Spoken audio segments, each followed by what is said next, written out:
Hello, everyone, and welcome back to the channel. This is SCC, and tonight we're going through the Thursday night game between the Gold Coast Suns and Geelong Cats, where Gold Coast came out a 64 points winner in what was a really high scoring affair, which was reflected in some of the players' scores as well.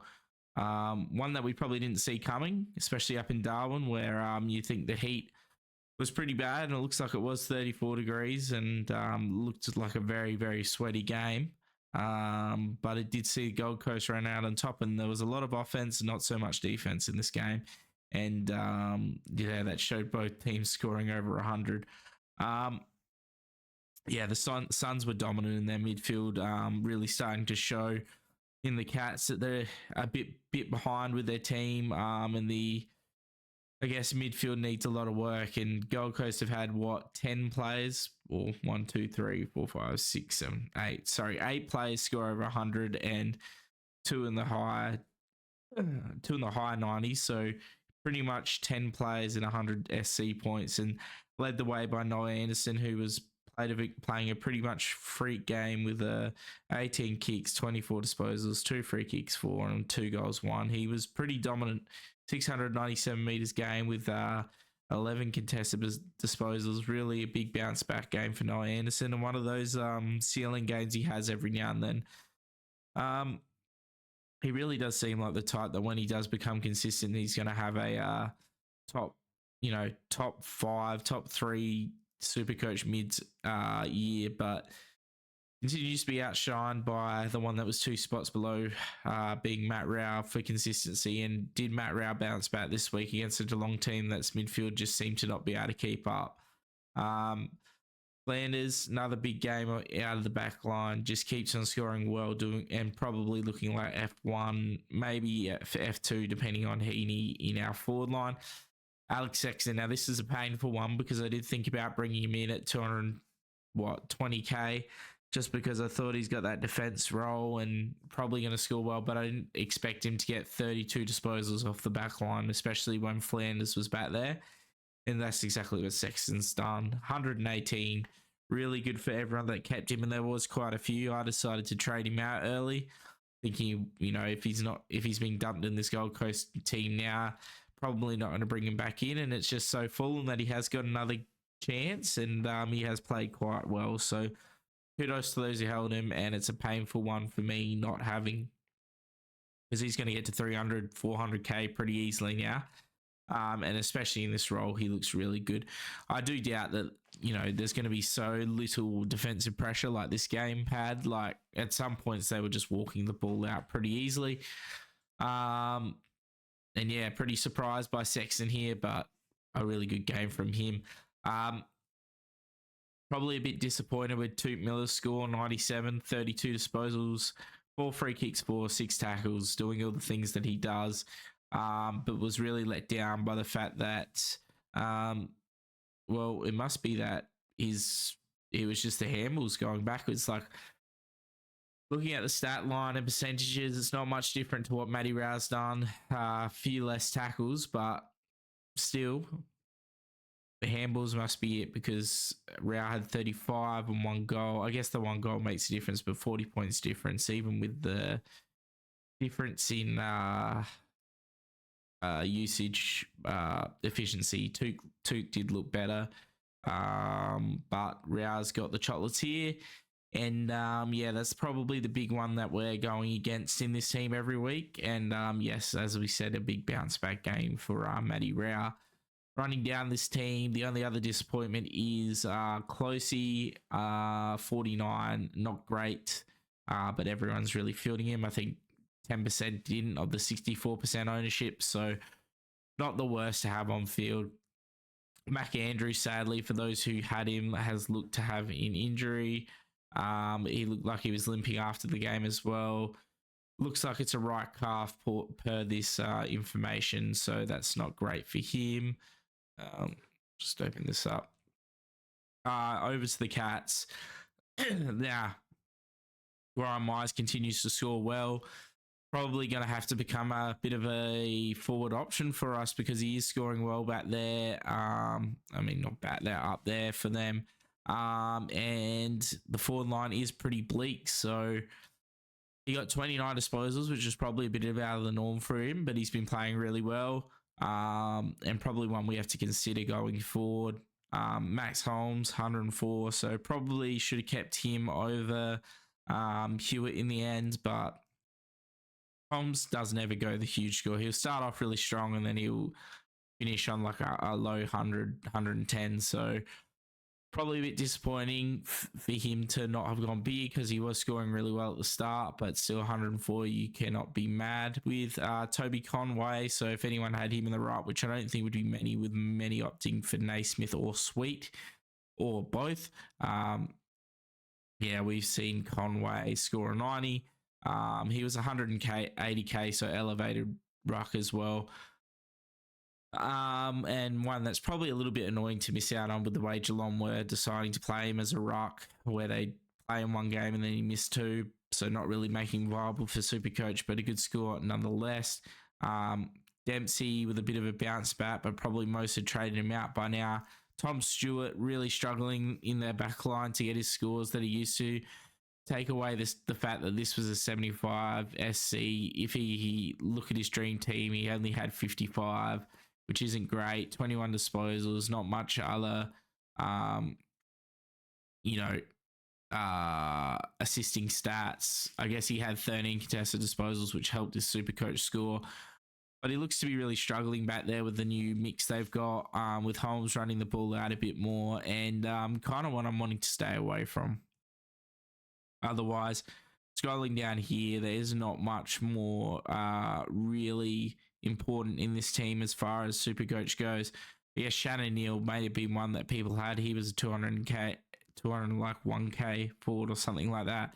Scored a 34. And Jai Clark, the sub, pretty much killed his cash down again after this. So probably people will be looking to move him on as well. So that's the game. It was felt pretty uncompetitive, to be honest. Like the Cats were kicking, obviously scoring pretty well as well, but Gold Coast were really running it as well. Not much in their back line or forward line really in the amounting to pressure. No Jeremy Cameron meant that their forward line was pretty small. I don't think looking at this, it doesn't look like Hawkins played either, so their forward line was definitely a bit more makeshift than normal. And I think this is one that won't happen every time for Gold Coast, but Gold Coast do love to dominate the Supercoach points. I've noticed when they do get on top, their players all score large amounts. Very heavy disposal team, as you can see, with many players here going 30 plus. But yeah, disappointing that we didn't go Sexton. But you know what? 220k felt like I was risking to bring him in, and then potentially having to train him out. I didn't want to be in a McCurch situation like others had who traded back into him. But it looks like it's going against me, so we can't get them all right, and that's one I'll just have to live with. Now, I thought we could go into the lineup, so skipping out of Gold Coast and Geelong, going down to Sydney and Carlton. 4 ins for them. Carlton, the big one for Sydney being out is Roberts, who's being managed. Probably after last game, which was a little bit of a struggle, they decided to manage him. Otherwise, pretty unchanged there. Surprisingly, Luke Parker can't break his way back into this team, but I think this really makes Roberts a trade out, even if people were thinking of keeping him. For Carlton, they've had Marchbank, Williams, Carroll, and Fantasia back in. I got a bit uncomfortable with the way this team looked with Hewitt being on the bench and especially named last. Feels like they could try and play him subbing last again, which doesn't make sense to me with them having Chera go out, and the fact that Hewitt's not really the burst of energy that you necessarily look for. So I am thinking of trading him out at this point, but I may still wait and see if Carlton do name him as sub, but I wasn't comfortable with him being there, so I decided to have the contingency in place before the game in case I forget again. Moving down to the Crows and Collingwood. So Bytel injured, Howe injured. Means Sullivan has kept his spot. So is Richards. I think Sullivan's security might be a little bit better than we thought. I mean, there is still Tom Mitchell to come back, and obviously Howard would probably fit his way in straight away as well, but you still got players like Richards and Harvey Harrison and stuff like that in this team, so maybe he does have a little bit more. Finlay McRae, who they've shown they like to drop a bit, Reef McInnes, like all these players, Sullivan could keep a position to get ahead of. I just don't know, and don't know enough about Collingwood to want to go him. So I'm skipping him, but seems to be an all right pick, I would say. The Crows, nothing really here. Curtin dropped. A little bit surprising because I thought they might persist with him a little bit and get some more games into him. But no, he's been dropped. Lockie Murphy and Hamill back in with Worrell out injured. So Hamill's going to move into that back line, which will probably see this change up a little bit with who's going to be looking for the cutout mask. Probably Nankervis a bit more. And Lockie Murphy into it as well. Going down to GWS. So we saw that Kelly had been ruled out earlier this week. So 6 weeks for him out. Gives a bit more safety to our pick, Darcy Jones, which is good. And Lockie Ash is also injured. The Dogs see Johannesson out, Daniel in. Not much has changed here. Jack McRae is on the bench, which I don't love because I am looking at picking up Jack McRae this week, but assuming he does get the game and the nod, I will keep him, but that is also making me a bit uncomfortable as well, so I might have to see if I can change that up. On to St Kilda and Fremantle. A lot of changes for St Kilda.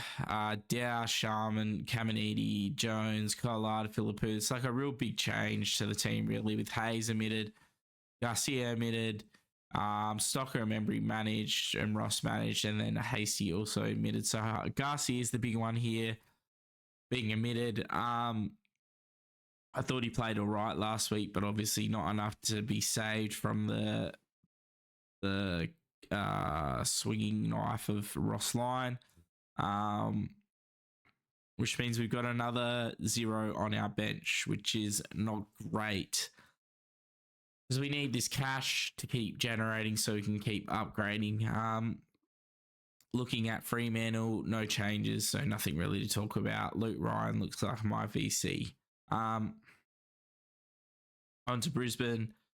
Once again, Revels kept his spot with Ainsworth coming back in. Don't know really who's going to be the sub here. Might guess that it would be Brain, but unsure. Tigers, they've had a lot of changes, obviously, with the injuries. Banks injured, Rioli injured. So Banks was knocked out, so he's at least a week. Rioli's done for 6 to 8. Graham would be done for at least 3 to 4, and Campbell's also injured. I'm not really sure about Campbell's. Was it Campbell? No, Campbell wasn't knocked out. It was definitely Banks. Bringing in McIntosh, Green, McAuliffe, and Coulthard. I'm hoping that McAuliffe starts because he's the rookie I'm bringing in as choice, just because he looks like to get bulk midfield time and his VFL numbers so that he can rack it up pretty well. Sealy Green's probably one that will be interesting to watch in case we want to pick him up on his bubble game. But with fairly good job security with Rioli out for a while. So a little bit to watch in this Richmond-Brisbane game. Zorko named on the back flank, noticing that. So that's good for him and people who are picking him up. And yeah, not much else to talk about there. Essendon, so 3 in onto the extended bench. But I'd suggest they won't be looking to change up too much. Shield hasn't been playing already. Potentially could get in. They have been winning, so I'd be surprised if they try to change it up. North Melbourne, as we knew, McKercher was injured. Phillips has been omitted and Hardiman omitted, who people were looking at as a defensive or who probably brought him in as a defensive player. Extended bench has increased. Probably going to see another Lazaro sub, sinking back into the team. And the rest will fill out positions as required. Port. So the interesting one here for Port and Hawthorn is the fact that Vicentini, sorry, has been named number one ruck still. And we see Sweet on the bench. This probably means that we don't get a Sweet game, which sucks because for some people are still going to R2, and some are even, and some of us are just have him on the bench but want him to start making money still. And with Soldo's return coming even more soon, maybe Sweet's also going to be a dead player on the bench for us. So thanks for that, Ken. Going to Hawthorn. Phillips is debuting, so 102k defender, so probably a good one to look at in 2 weeks. CJ's back, which is good to see. Charles back in after his suspension, I believe. And Ramson's also named onto this extended bench, sorry. Scrimshaw out suspension, Gunston out managed. So not much to say about these until the extended bench gets out, but if I were to say who was playing, I'd probably go McKenzie, CJ, Warple, and probably one of Mass or McGuinness would be my guess. Onto the West Coast Melbourne game. So McGovern has been named to play, which is good. So the internal injury hasn't kept him out for more than one game or more than a game. So that's good.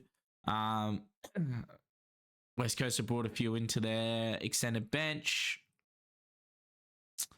Melbourne have made a few changes as well, with Langdon out for personal reason and Vayan Roy and turning injured. Probably seen Shane McAdam straight back into the team. I'd suggest Salem as well. Ben Brown would probably take Turner's spot. But it is an interesting bench set up here because Sparrow's been playing really well.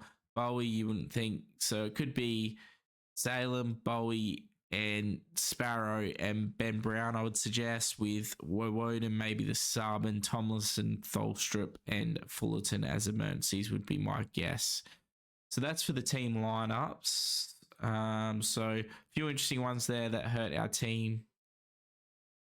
So starting off this week, obviously we didn't have Sexton, which sucks because he went really well. We're closely on Phil at 49. Very happy with Flanders. I think that Toot was unlucky to only get 97. Surprised the break even is so large, to be honest. Did he have a poor score the week before last? 93. I guess he is 602k, so you do need to be scoring pretty big to stay there, but it seems pretty crazy. So at the moment, so I was talking about Zorko, but I kind of got worried out of it with Hewitt named on the bench, but now that McRae has as well, looks like it's going to be an issue for both of them. So the trades this week are Butters, McRae, and McAuliffe in, and we see Hewitt, Graham, and Reed go out. So McAuliffe, I feel like, is going to have some job security now with all the injuries Richmond have. We've held McKercher, hoping that he's only out for a week, or he's at least back after the buys, after his buy, sorry. Otherwise, we were hoping Reed would get a game. So we could loop Reed with Brown, but we didn't get that, so Brown can just go straight on field. We have gone Butters at the moment, but I may look to change his bat to Zorko. And then instead go for keeping Hewitt and running with that, because McRae's now named on that as that fifth person on the bench, which does worry me a little bit as well. As far as captains go, looking to VC Ryan into captain Gawn. Wouldn't mind doing a VC on Dacos as well, or Dawson, but that would mean I'd have to captain Ryan, which I don't think is going to be necessarily the best. I'd rather VC him. Wish he played earlier so I could then go into the other two. I guess Butters is an option with him being brought in, but probably will stick with Gawn with his form at the moment, especially against West Coast. And yeah, this is how we're kind of lining up. So not a not a great start to the week like last as well. At least the one we have on field's pretty common, but we are missing that Sexton 115 or whatever he scored. So we're going to have to hope that Darcy or Wilson can go just as big. Probably Darcy, who people will be fielding against with Saxon. So otherwise, the team's coming together quite well. As you can see, there's 1, 2, 3, 4 bona fide rookies to replace left, with 1 upgrade in the rucks. But the way Meek's going, we might keep him, especially because he's got Vizantini now. So that seems like a pretty good matchup for him. But yeah, this is how we're running at the moment. I don't know if I'm going to change. If anything, Butters will come out, Hewitt back in. I'll save the boost and go McRae to Zorko and just run it like that and see how we go. But I reckon I'll do that, assuming Hewitt doesn't get named sub. If Hewitt's named sub, I'll probably keep it like this. I could potentially go Zorko anyway and just play Zorko on the midfield, which is also an option, and then trade him down when I'm ready. And that's something I might also keep in mind to do as well, because I'd be able to carry 130k probably into next week, or at least 100k into next week, and probably get pretty similar scoring to what Butters will output anyway. So with that, I guess that's a little check-in. That's the match for this Thursday night game. Thanks for all of the people who've been viewing the videos. I hope you're enjoying them. Hope you're getting something out of them for your teams. Some other VC options, I guess, quickly. I don't really like anyone in the Sydney-Carlton game because Sydney are liable to tag and Carlton also tag, so don't love that. Collingwood-Adelaide, as I said, Dacos and Dawson or Laird seem pretty good options. GWS Dogs. GWS like to put a lot of pressure on Bont, so don't really love him. Tom Green could be all right, but still wouldn't trust it. All right as a VC, though. Brisbane, Richmond, if you have Dunkley or Neil, probably good bets with them. Fremantle, the obvious ones, Luke Ryan. Essendon North, Merritt's all right, but he has had some tagged games, although Phillips isn't playing, so maybe they won't have a run with role for him. Butters seems like a really good captain, and even VC if you want, because you got Gawn in that last game, who will probably or possibly could go pretty big as well. So that's probably what I would say for those. Otherwise, hopefully your round started off well. Hopefully you have Sexton and not what I have. And remember to enjoy it. Don't stress too much about the Supercoach scores. You can't really control them. Sit back, let the team do the work now, and just enjoy watching footy. So with that, I'll finish this video. Like and subscribe if you feel like it. If not, hopefully you're still watching, and we'll see you in the next one. Cheers.